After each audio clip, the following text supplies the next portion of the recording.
Hello বন্ধুরা, তোমরা সবাই কেমন আছো? আশা করি সবাই ভালো আছো আর আমি ভালো আছি। তো আজকে আমি অনেকদিন পরে এসেছি শাপলা রান্না করে দেখাবো তোমাদেরকে। তো শাপলা ফুলের হচ্ছে কালকে তো বানানো দেখেছি শর্টসে, ওই শাপলা ফুলটাই আজকে মানে ডালখাগুলো করবো।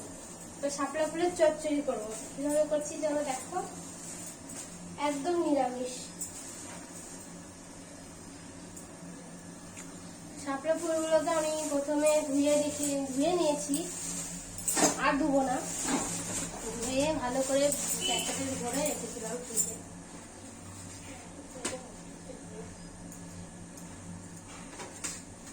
তো এখন আমি কড়াই দিয়ে দিচ্ছি তেল।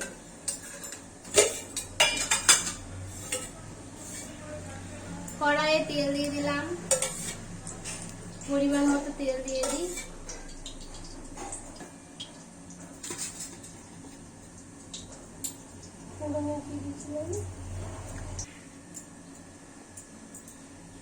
চলো মেন রান্না।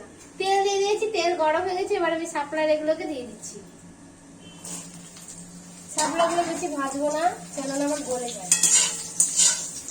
তেল দেখো,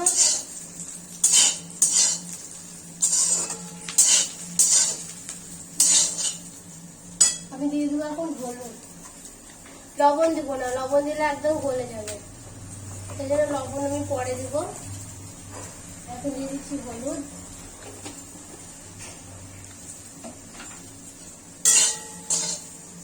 তো পুজোর সময় কার কার পুজো বাজার হয়েছে কমেন্ট করো। আর পুজোর সময় তো খুব ঘুরবা, আনন্দ করবা।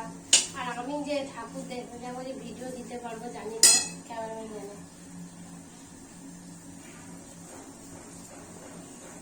তো আমি এগুলো একটু ভালো করে ভেজে নিচ্ছি এখন।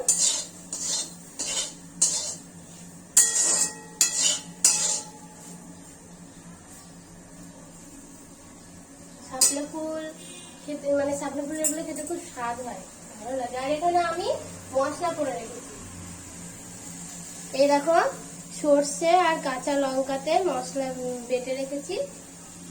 এর উপরে একটু কাঁচা তেল দেবো, দিয়ে দেবো। বেশি ভাজার দরকার নেই, না বেশি ভাজি, এটা বেশি ভাজছে তো না না, একটু নাড়ি গলে যাবে। লবণ দিয়ে দিব, মাখনের মতো গলে যাবে। হ্যাঁ, লবণ দিলে সমস্যা হয়েছিল আগের বার মনে হয়, লবণটা লাস্টে দিতে হবে। ও লবণ কিন্তু আগেই দিয়ে দিই। আর জোর দিয়ে ভাজতে হবে, মানে একটু কমিয়ে ভাজতে গেলে জল বের করে লাগবে, তখন গলে যাবে। একটু জোর দিয়ে ভাজলে জলটা বেরোবে না, ভালো করে একটু ভাজা হয়ে যাবে হালকা হালকা। তো আমি পুজোতে শাড়ি দিয়েছি, তোমাদের দাদা ভাই আমাকে লাল আর হলুদ কালারের, লালে হলুদের শাড়ি দিয়েছে। কেননা তোমাদের নাকি লাল হলুদ দেখতে ভালো লাগে, তার জন্য বলছে এটা পরে ভিডিও করলে ভালো লাগবে। তাই আমাকে ভিডিও করার জন্য শাড়ি করে দিয়েছে। পুজোতে মন যে একটা কালার পছন্দ করে তা দিদি, মানে ও আমাকে ভিডিও জন্য। দেখো এই লাল হলুদ শাড়িটা যেমন সবাই বলে ভালো লাগে, তাই আমাকে শুধু এই শাড়িটা পরে ভিডিও করতে হয়। আমার শাড়ি আছে, তার ভিডিও করতে পারি, অন্য শাড়ি পরে। এই শাড়িটা নাকি ফেমাস শাড়ি। আর একটা শাড়ি আছে নতুন, তো খুব গরম লাগে, যেন পরি না। আমার মা দিয়েছে যে পরে ভিডিও করবি বলে, কিন্তু আমি গরমে এই পুজো ঠান্ডাটা ভাঙবো যে করবো।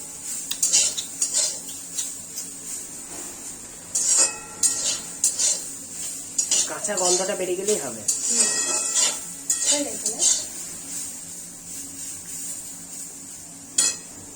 সর্ষে দিয়ে বেশিক্ষণ নাড়ছে না, সর্ষে কাঁচা, একটু নাড়াচাড়া নামিয়ে দিচ্ছে।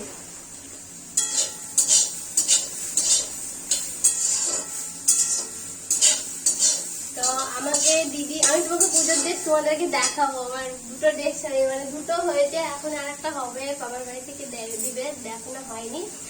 এই বাড়ি থেকে একটা শাড়ি হয়েছে, আর আমার ননদ দিদি দিয়েছে আমাকে একটা গোপী ড্রেস। ড্রেসটা খুব সুন্দর, না গো ফালতু না, খুব সুন্দর গোপী ড্রেস। তোমাদেরকে দেখাবো, তোমরা কমেন্টে বলবা কেমন হয়েছে। আমার তো খুব পছন্দ।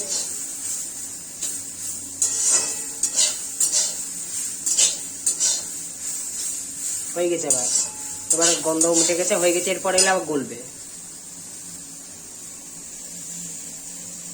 এটা কাঁচা তেল দিতে হবে, আর দিয়ে দিই। এই দেখো এই মশলাটাকে দিয়ে দিচ্ছি।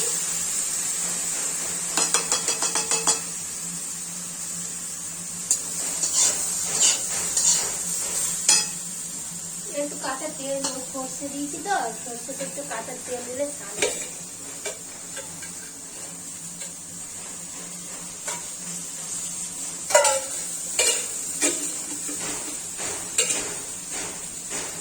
আর একটু জল দিয়ে দিই এইটাতে, দিয়ে দিয়ে দিই।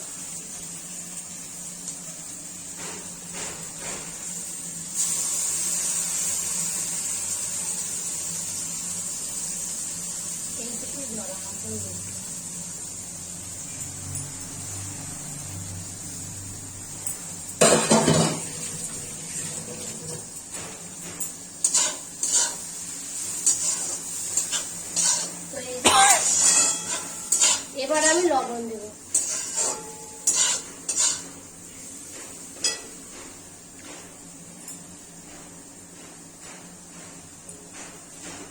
আরেকদিন করেছিলাম গলে কচকচে আছে দেখছো, লবণ দেওয়ার আগবার লবণ দিয়ে দিয়েছিল কি গলে গেছিল।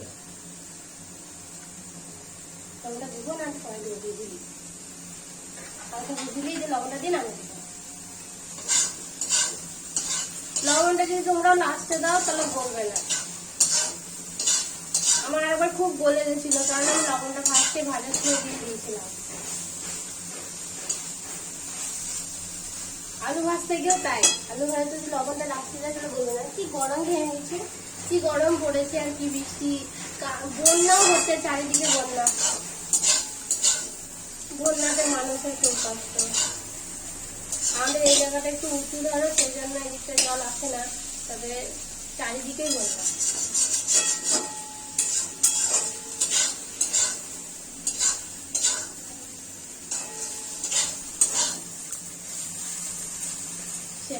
দেখো কি গরম জিনিস, কেটে গেল না, এবার ধরলো।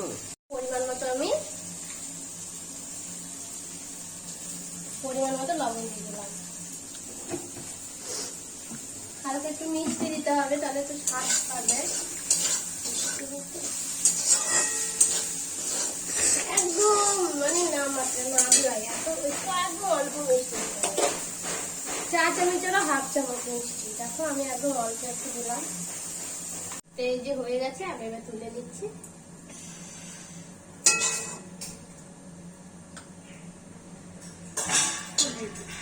আজকের ভিডিওটা এতদিনই। তোমাদের ভালো লাগলে অবশ্যই লাইক করো, কমেন্ট করো, বেশি শেয়ার করো।